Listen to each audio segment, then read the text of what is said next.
اسلام کا سبق یہ ہے کہ اچھائی برائی، خیر شر، نفع نقصان، یہ سب اللہ کی طرف سے ہے، لیکن از راہ ادب ہم خیر اور اچھائی اس کی طرف نسبت کرتے ہیں اور برائی اپنی طرف منسوب کرتے ہیں۔ حقیقت تو یہی ہے کہ کل من عند اللہ، ہر چیز اللہ کی طرف سے ہوتی ہے، لیکن ادب سکھایا، جیسے سیدنا ابراہیم کہتے ہیں کہ وَإِذَا مَرِضْتُ فَهُوَ يَشْفِينِ، مرض بھی اللہ کی طرف سے، شفا بھی اللہ کی طرف سے، لیکن حضرت ابراہیم نے مرض کو اپنی طرف نسبت کیا اور شفا کو اللہ کی طرف منسوب کیا۔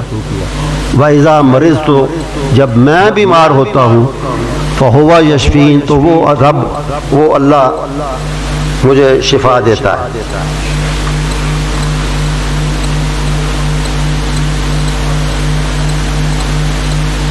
یہی قرآن نے سبق دیا کہ ما اصابک من حسنۃ فمن اللہ، اچھائی پہنچے تو سمجھو کہ اللہ کی طرف سے، وما اصابک من سیئۃ فمن نفسک، اور برائی پہنچے، شر پہنچے، نقصان پہنچے تو اس کو اللہ کی طرف نسبت نہ کرو، اپنی طرف یا کسی اور کی طرف نسبت کرو۔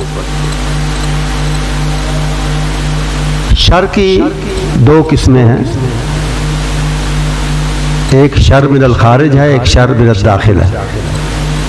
خارج کیا ہے؟ باہر سے، یعنی دوسروں کی طرف سے، من الغیر، دوسروں کی طرف سے تکلیف پہنچے، سحر کی وجہ سے، حسد کی وجہ سے، دشمنیوں کی وجہ سے دوسروں کی طرف سے تکلیف اور مضرت یا نقصان پہنچے۔ اور من الداخل یہ ہے کہ نفس اور شیطان کی طرف سے، جیسے میں نے کہا، برائی کی طرف رغبت دلائی جائے، نیکی سے ہٹایا جائے، اچھائی سے ہٹایا جائے، یہ شر من الداخل ہے۔ تو خارج والا جو باہر سے آنے والا ہے، دشمنوں کی طرف سے، حاسدوں کی طرف سے، بغض رکھنے والوں کی طرف سے، اس کے علاج کے لیے، اس کے دفیہ اور تدارک کے لیے سورہ فلق ہے، اور جو اندر سے اٹھنے والا شر ہے شیطان اور نفس کی طرف سے، ان سے بچانے کے لیے سورہ ناس تعلیم دی گئی ہے یا عطا کی گئی۔ تو اس کا سبق یہ ہے کہ اللہ کی بڑائی اور قدرت کو انسان مومن یاد رکھے اور اپنی بے بسی اور کمزوری کا اعتراف کرتے ہوئے اس کی پناہ میں آئے، اس سے مدد چاہے جس کا حکم انسانوں پر بھی چلتا ہے، جنوں پر بھی چلتا ہے، حاسدوں پر بھی چلتا ہے، دشمنوں پر بھی چلتا ہے، دوستوں پر بھی چلتا ہے، سب پر چلتا ہے، اس کی پناہ میں آئے۔ اس کے بعد کچھ نقطے ہیں جن کا میں ذکر کروں گا۔ زیادہ زور جن اللہ کی جن صفات پر دیا گیا ہے ان صورتوں میں، وہ ہے رب الفلق اور رب الناس۔ فلق کا الٹیمیٹ معنی روشنی ہوگا، میں تھوڑی اس کی لفظ کی مزید تشریح کروں گا آگے چل کے انشاءاللہ۔ روشنی کا رب، اور رب الناس لوگوں کا رب۔ قرآن کریم شروع کہاں سے ہوتا ہے بتائیں؟ یہ حضرات جو پڑھتے رہے، کہاں سے شروع ہوتا ہے قرآن؟ بتائیں جی۔ الحمدللہ شروع ہوتا ہے، لیکن اس سے پہلے بسم اللہ، اور بسم اللہ سے پہلے لکھا ہوا تو نہیں ہے، لیکن اذا قرأت القرآن فاستعذ باللہ من الشیطان الرجیم، اس کے پیش نظر پہلی بات ہوگی اعوذ باللہ من الشیطان الرجیم، یہاں سے شروع ہوتا ہے کہ قرآن کی تلاوت شروع ہوتی ہے۔ قرآن بسم اللہ سے شروع ہوتا ہے، سورہ فاتحہ سے شروع ہوتا ہے، لیکن قرآن کی تلاوت تعوذ سے، اعوذ باللہ من الشیطان الرجیم سے شروع ہوتی ہے۔ تو بات جہاں سے شروع ہوتی ہے وہیں پہ ختم کی گئی ہے قرآن پاک میں۔ اعوذ باللہ سے شروع ہے اور اللہ ہی سے پناہ مانگنے پر قرآن کریم کا اختتام ہوا ہے۔ اور جیسا کہ امام ابن تیمیہ رحمۃ اللہ علیہ نے نقطہ بیان کیا اور توجہ دلائی کہ فاتحہ بھی اور یہ صورتیں بھی کیا ہیں؟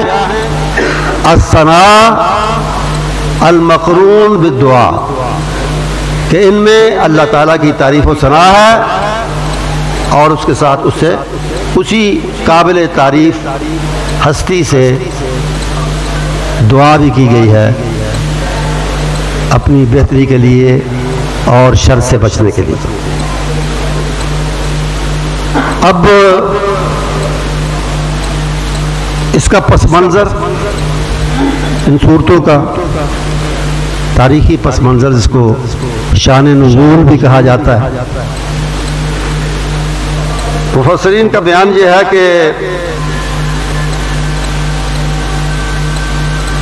ایک یہودی تھا، بعض نے کہا منافق تھا، لیکن یہودی تھا، وہ بنی زریق یہودیوں کے قبیلے سے اس کا تعلق تھا، اور اس کا نام تھا لبید بن عاصم۔ عاصم یہ ہمارے جو نئے سپہ سالار ہیں، یہ عاصم ہے، بچانے والا، اللہ کرے وہ پاکستان کو اور پاکستان کے ساتھ پاکستانی سیاست کو بھی بچا کے رکھیں، اس سے ذرا دور ہی رہیں۔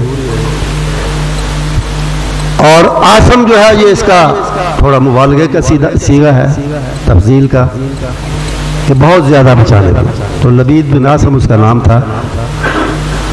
مفسرین یہ کہتے ہیں کہ خیبر کے بعض یہودیوں کی فرمائش پر یا ان کے لالچ دینے پر اس نے نبی کریم صلی اللہ علیہ وسلم پر سحر کیا، جادو کیا،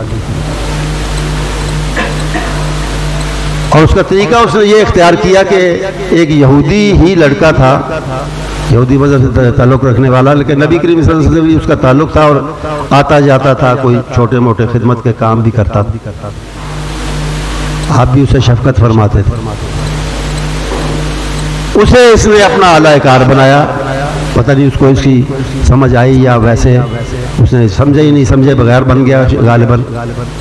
بہرحال اس سے اس نے نبی محترم صلی اللہ علیہ وسلم کے بال مبارک بال اور کنگھی کا ایک ٹکڑا منگوایا اور اس پر کوئی جادو کیا۔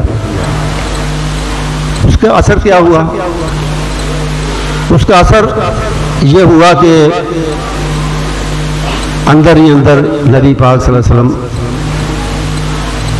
کا جسم ایک حد تک کھلنا شروع ہوا، اور کیفیت یہ ہوئی کہ بات کو بعض اوقات بھول جاتے تھے، سمجھتے تھے کہ ایک کام میں نے کر لیا ہے لیکن کیا نہیں ہوتا تھا، یا نہیں کیا ہوتا تو سمجھتے تھے شاید کر لیا ہے۔ اس طرح کے معاملات شروع ہو گئے آپ کے ساتھ، اس سے آپ پریشان بھی تھے، دعا بھی اللہ سے کرتے تھے۔ ایک دن خوب دعا کی تو خواب میں فرشتے نظر آئے جنہوں نے آپس کی گفتگو میں اس گتھی کو سلجھایا۔ سنا وہ نبی کریم صلی اللہ علیہ وسلم کو رہے ہیں لیکن آپس میں گفتگو کے ذریعے،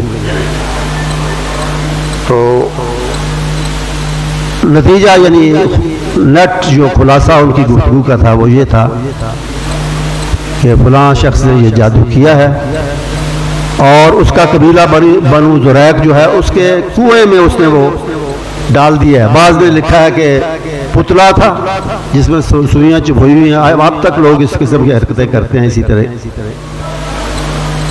اور دوسروں نے کہا کہ نہیں پتلا وغیرہ نہیں تھا، ویسے ہی کوئی وہی بال تھے یا کنگھی تھی، اس پر کوئی جادو کیا ہو۔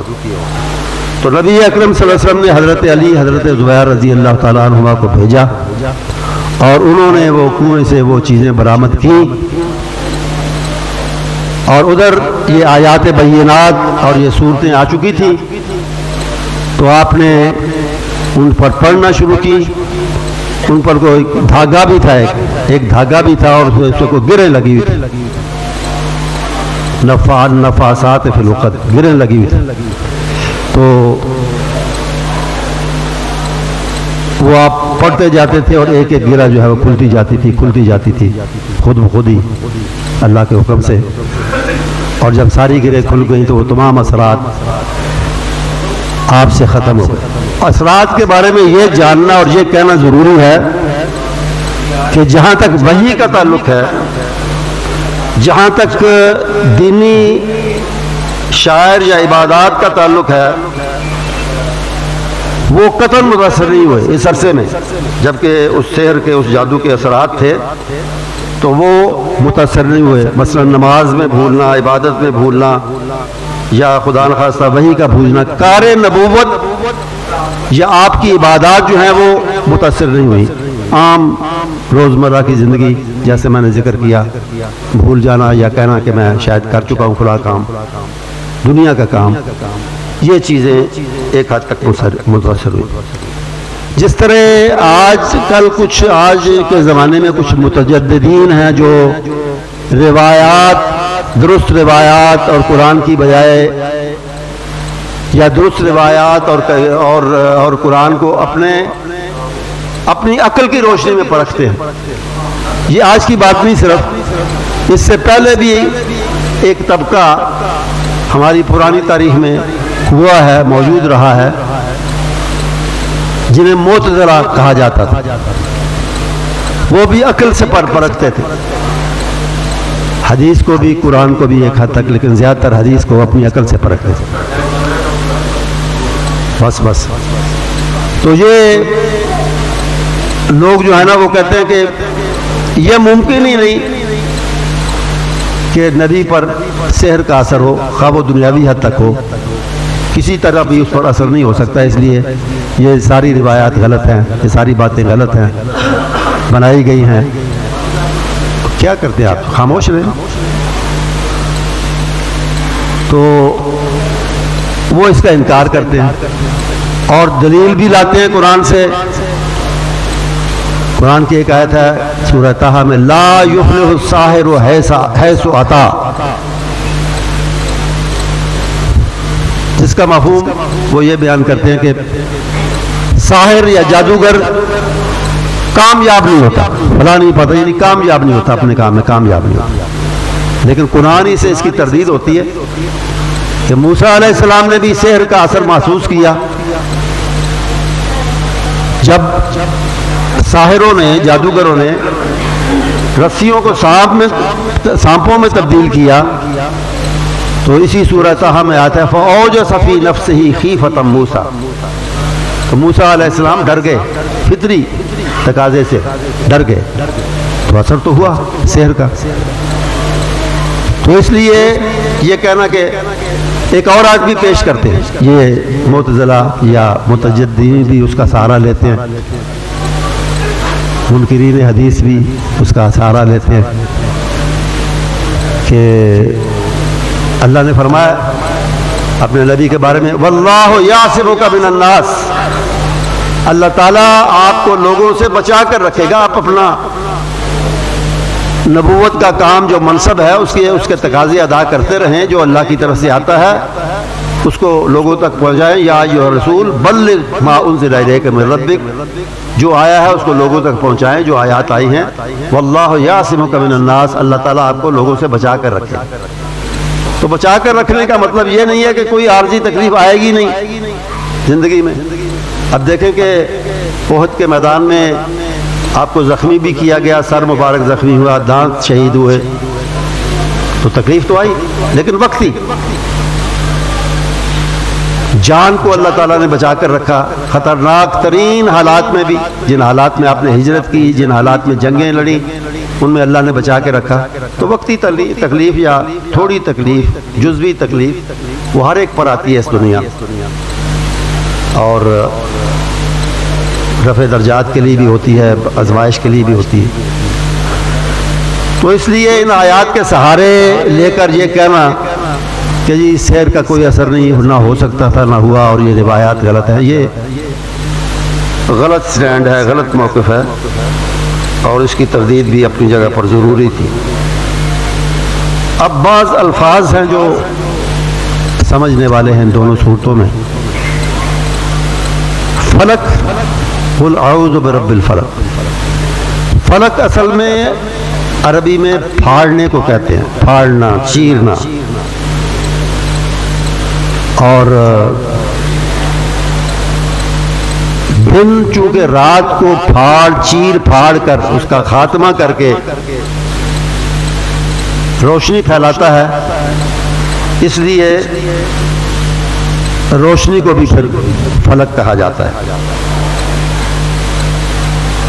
اس سے مراد یعنی روشنی لی جاتی ہے کہ روشنی رات کو پھاڑ کے نکلتی ہے۔ اذا غسق، غسق کا اصل معنی عربی میں ہے برد، ٹھنڈک۔ رات چونکہ دن کی نسبت ٹھنڈی ہوتی ہے، اس لیے مجازن اس کو بھی رات کو بھی یعنی غسق جو ہے وہ رات پر بھی اپلائی ہوتا ہے، اس کو بھی اس پر بھی وہ لگتا ہے لفظ۔ اور وقب، اذا وقب لفظی معنی ہے داخل ہونا اور مجازی معنی ہے اندھیرے کا داخل ہونا۔ عربی میں کہتے ہیں وقبت الشمس، سورج غائب ہوا اور اندھیرا چھا گیا، تاریکی چھا گئی۔ تو اذا وقب کا مطلب ہے کہ جب رات تاریک ہو جائے، گہری ہو جائے، تاریک ہو جائے۔ نفاثات، نفس سے ہے جس کا مطلب ہے پھونکنا، پھونک مارنا۔ عقد، عقدہ کی جمع ہے جس کا مطلب ہے گانٹھ۔ یہ شادی کے لیے جو نکاح ہوتا ہے اس کو بھی عقدۃ النکاح کہا جاتا ہے۔ شادی کی گانٹھ کے دو افراد ایک بندھن میں آئندہ زندگی کے لیے بندھ گئے۔ حسد کیا ہے اور اس کا رشک جس کو غبطہ کہا جاتا ہے عربی میں، اس سے فرق کیا ہے؟ رشک یہ ہے کہ آپ کسی پر اللہ کی نعمت دنیاوی یا دینی دیکھ کر خواہش کریں، چاہیں کہ مجھے بھی اللہ اس نعمت سے نوازے، اس میں کوئی حرج نہیں۔ اور خاص طور پہ حدیث میں آتا ہے کہ ایسے شخص پر رشک کرنا چاہیے، کیا جا سکتا ہے جو عالم ہے اور اپنے علم کو لوگوں کی اصلاح کے لیے، فائدے کے لیے استعمال کرتا ہے، تبلیغ بھی کرتا ہے علم کے ساتھ، اس پر رشک کرنا چاہیے اگر وہ اخلاص سے کر رہا ہے، اللہ کے لیے کر رہا ہے۔ اسی طرح وہ شخص جو اللہ کی طرف سے مال دیا گیا، فصلتہ علی حلقتہ فی الحق، اور اسے اچھے مصارف میں بھی لے کر آتا ہے، اچھی مدوں پر، دینی مدوں پر، یا کسی کی مدد کرنے پر یا خیر کے کاموں پر خرچ کرتا ہے اپنے مال کو۔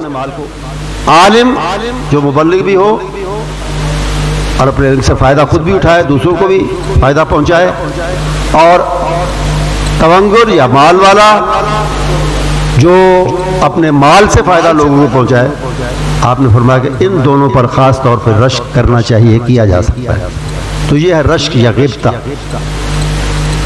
اور حسد یہ ہے، حسد صرف یہ نہیں ہوتا کہ اس کو یہ چیز ملی ہے، مجھ میں بھی اس کو یہ نعمت ملی ہے، مجھے بھی مل جائے، یہ ہے کہ اس سے چھن جائے، زوال نعمت، اس میں زوال نعمت کا عنصر اس میں شامل ہوتا ہے حسد میں، کہ اس سے نعمت اسے کیوں ملی ہے، اس پہ غصہ، دلی رنج، اور اسے نہ ملے مجھے ملے، یہ حسد ہے۔ اور اس سے منع کیا گیا ہے، اور اس کی برائی نبی کریم صلی اللہ علیہ وسلم نے یہ بیان کیا ہے کہ ان الحسد یاکل الحسنات کما تاکل النار الحطب، جس طرح آگ لکڑی کو کھا جاتی ہے اس طرح حسد نیکیوں کو تباہ کر دیتا ہے، کی ہوئی نیکیوں کو برباد کر دیتا ہے۔ حسد سے بچنا چاہیے۔ اول جس نے قیاس کیا، جس نے حسد کیا، وہ شیطان تھا جس نے انسان سے، آدم علیہ السلام سے، ابو البشر سے جس نے حسد کیا کہ اس کو فضیلت کیوں ملی، اس کو یہ فضیلت کہ میں اس کے سامنے جھکوں اور سجدہ کروں تعظیمی، اور فرشتے کریں اور میں بھی کروں. تو یہ حسد تھا اور اس کی وجہ سے اس کی تباہی شروع ہوئی. اللہ کی رحمت سے دور ہوا اور لعنت کا سزاوار ٹھہرا.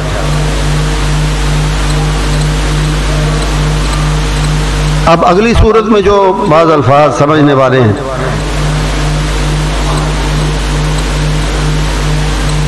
قل اعوذ برب الناس ملک الناس الہ الناس، یہ 3 صفات خاص طور پہ اللہ کی بیان کی ہے کہ وہ الہ ہے، الہ العالمین، رب العالمین ہے، جیسا کہ سورہ فاتحہ کے شروع میں کہا. اور صرف الہ نہیں بلکہ بادشاہ بھی ہے پوری کائنات کا، کون و مکان کا، یعنی اس کا حکم چلتا ہے. الا لہ الخلق والامر، وہ تخلیق کر کے بنا کے خدا نخواستہ نعوذ باللہ کو بیکار نہیں بیٹھا ہوا، بات جیسے بعض لوگوں کا عقیدہ ہے کہ وہ تو بنا دیا اس نے اور آگے چلانے کے لیے اولیاء کو اور نیک لوگوں کو اور فرشتوں کو اور پتہ نہیں کس کو دے دیا کہ تم چلاؤ کائنات. نہیں، الا لہ الخلق والامر، بنایا بھی اس نے، چلاتا بھی وہ ہے، حکم بھی اس کا چلتا ہے. تو وہ بادشاہ بھی ہے الہ ہونے کے ساتھ ساتھ. اور الہ کے ایک معنوں میں یہ بھی ہے کہ ولیہ، کہ وہ محبوب حقیقی بھی ہے، اس سے ایک محبت کا تعلق بھی انسان اور خصوصاً مومن کا ہونا چاہیے. والذین آمنوا اشد حبا للہ، ایمان والے اللہ کی محبت میں بڑے پکے پختہ ہوتے ہیں. تو الہ الناس معبود بھی ہے اور محبوب حقیقی بھی ہے اور ہونا چاہیے وہی. ملک بھی ہے، بادشاہ بھی ہے، سارا اختیار بھی اس کے پاس ہے. اور رب تو ہے ہی، رب ہے سب کا. تو یہ خاص صفات جو 3 ذکر کی گئی ہیں، ان میں حکمت کیا ہے؟ وہ اس طرح ہے کہ وسوسہ جو شیطان اور نفس کی طرف سے ہوتا ہے، میں اس کی تھوڑی تشریح مزید کروں گا انشاءاللہ کہ وسوسہ کیا ہے اور خناس کیا ہے. تو یہ 3 بڑی قسمیں ہیں اس کی وسوسے کی. اللہ کو معبود حقیقی اور واحد معبود نہ سمجھنا، اس کے بارے میں شرک کا وسوسہ ڈالتا ہے شیطان، شرک کراتا ہے. اس بنیادی عقیدے اور بنیادی حقیقت سے دور کرنے کے لیے انسان کو کہ معبود صرف ایک ہے، اس سے دور کرنے کے لیے شرک کا وسوسہ ڈالتا ہے. اس لیے اس سے بچنے کے لیے اللہ کی اس صفت کا ذکر کیا، الہ الناس، الہ الناس. اور دوسرا اس کے اختیار کے بارے میں وسوسہ ڈالتا ہے اور اس صورت میں بھی شرک کراتا ہے، بدعقیدہ بناتا ہے انسان کو کہ اس کا اختیار جو ہے نا وہ اکیلا اختیار استعمال نہیں کرتا، اس نے بہت سے بنائے ہوئے اختیار استعمال کرنے والے. تو یہ وسوسے کی ایک بڑی شکل ہے اور بڑی اور بری شکل ہے. اسی طرح رب کے بارے میں ہوا، رب کے بارے میں اس کو شرک کرنا، اور اسی طرح الہ الناس اور ملک الناس. یہ ان 3 صفات کا خاص طور پہ کہ برائیوں کی جڑ ہے اور دروازہ ہے شرک. اور اسی طرح اللہ تعالیٰ کے اختیار کو صحیح معنوں میں مانیں گے تو پھر باقی چھوٹی برائیوں کے لیے، نسبتاً چھوٹی برائیوں کے لیے بھی اسی کی پناہ طلب کریں گے اور وہی مدد فرمائے گا اور ان سے ہم بچ سکیں گے. اب وسوسے کی طرف آتے ہیں. وسواس، من شر الوسواس الخناس. وسواس بھی مبالغہ کا صیغہ ہے اور خناس بھی مبالغہ. مبالغہ کا مطلب ہے کہ معنوں میں ذرا شدت اس سے پیدا ہوتی ہے، زور پیدا ہوتا ہے. تو وسواس کا مطلب ہے بہت زیادہ وسوسہ، بہت زیادہ وسوسے ڈالنے والا. اور وسوسہ کیا ہے؟ حدیث النفس یا کلام النفس یا الکلام الخفی، دل میں بات ڈالنا، سرگوشی سے کسی طریقے سے دل کے اندر برائی کی طرف رغبت ڈال دینا اور اچھائی سے یا نیکی سے ہٹانے کی کوشش کرنا خفیہ طریقے سے کرتا ہے شیطان، سامنے آ کے تو نہیں کرتا۔ اور خنس اصل میں کہتے ہیں پیچھے ہٹنے کو، تو خناس کا مطلب یہ ہے وہی مبالغہ کا صیغہ جیسے میں نے کہا، بہت زیادہ پیچھے ہٹنے والا لفظی معنی ہوگا، اور مراد یہ ہے کہ پیچھے رہ کر خفیہ طریقے سے وار کرتا ہے انسان پر، اسے گمراہ کرنے کے لیے، اسے نیکی سے روکنے کے لیے خفیہ طریقے سے وہی کلام خفی کے ذریعے دل میں ڈال کے سرگوشی کر کے وہ یہ کام کرتا ہے۔ تو یہ کچھ ضروری الفاظ تھے جن کو سمجھنا ضروری تھا۔ تو تعوذ یا پناہ پکڑنا جو بنیادی سبق ہے ان صورتوں کا، میں نے اس کے بارے میں پہلے بھی کچھ عرض کیا کہ بڑی ہستی، کام آنے والی ہستی، بچانے والی ہستی صرف اللہ کی ہے، اس لیے اس کی پناہ میں آنا چاہیے۔ اور اب میں یہ تھوڑا سا ذکر کرنا چاہوں گا کہ یہ سنت انبیاء بھی یہی رہی ہے۔ انبیاء نے بھی شر سے، برائیوں سے، تکلیفوں سے، دشمنوں سے، حاسدوں سے بچنے کے لیے اگر پناہ طلب کی ہے تو صرف اللہ کی ہے۔ سیدہ مریم علیہ السلام، انہوں نے جب دیکھا کہ انہیں تو پتہ نہیں تھا کہ یہ فرشتہ ہے، ایک نوجوان اچانک سامنے آیا، تو اللہ کا ایک پیغام اور خوشخبری دینے کے لیے آیا تھا، لیکن انہوں نے سمجھا پتہ نہیں کس نیت سے آیا ہے، تو انہوں نے کیا کہا؟ سورہ مریم، انی عذت بالرحمن ان کنت تقیہ، میں اگر تو ذرا بھی تیرے اندر کوئی انسانیت ہے، رمق ہے تقویٰ کی، اللہ سے ڈرنے کی، تو میں اللہ سے پناہ طلب کرتی ہوں، تیرا اگر کوئی برا ارادہ ہے تو اس سے اللہ کی پناہ طلب کرتا۔ اسی طرح غالباً نوح علیہ السلام نے کہا انی عذت بربی وربکم ان ترجمون، لوگوں نے کہا لنرجمنک، نوح باز آ جا، علیہ السلام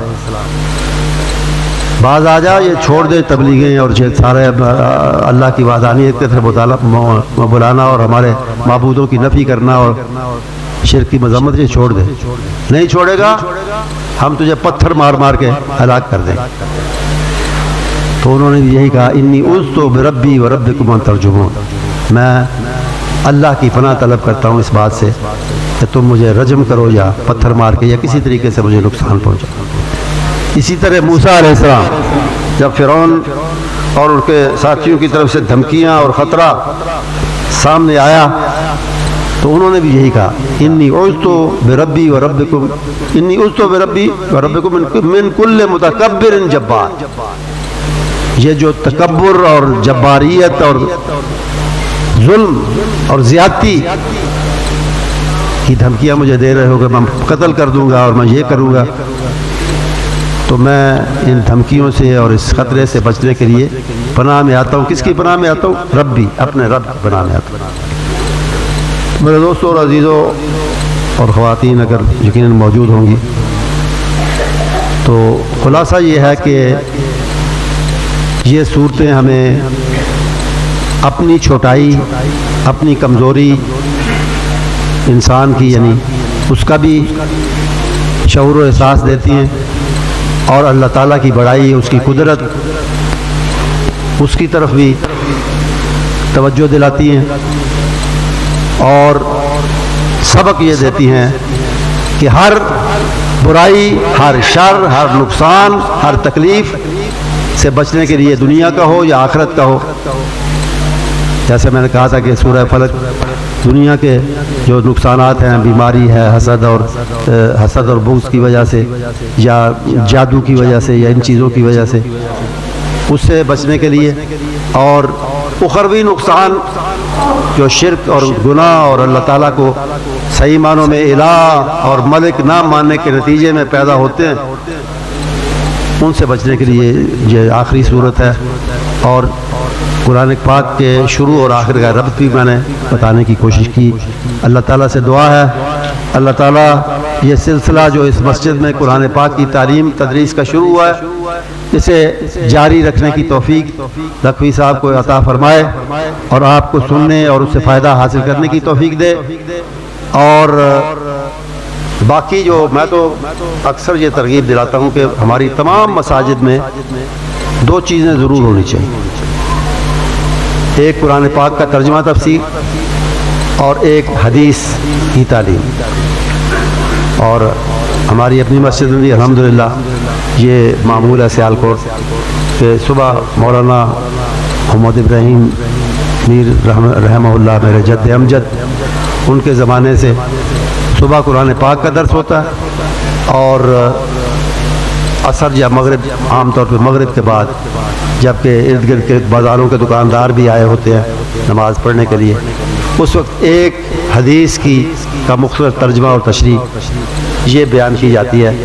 میں یہ چاہوں گا کہ ہماری تمام مساجد میں ایسا ہی ہو، کیونکہ قرآن و حدیث کے ہم دائی ہیں، قرآن و حدیث کے علمبردار ہیں اللہ کے فضل و کرم سے، اور اسی قرآن و حدیث کو عام کرنے کے لیے ہماری تمام تر تگدو اور کوشش ہونی چاہیے، اور اللہ سے توفیق بھی مانگنی چاہیے۔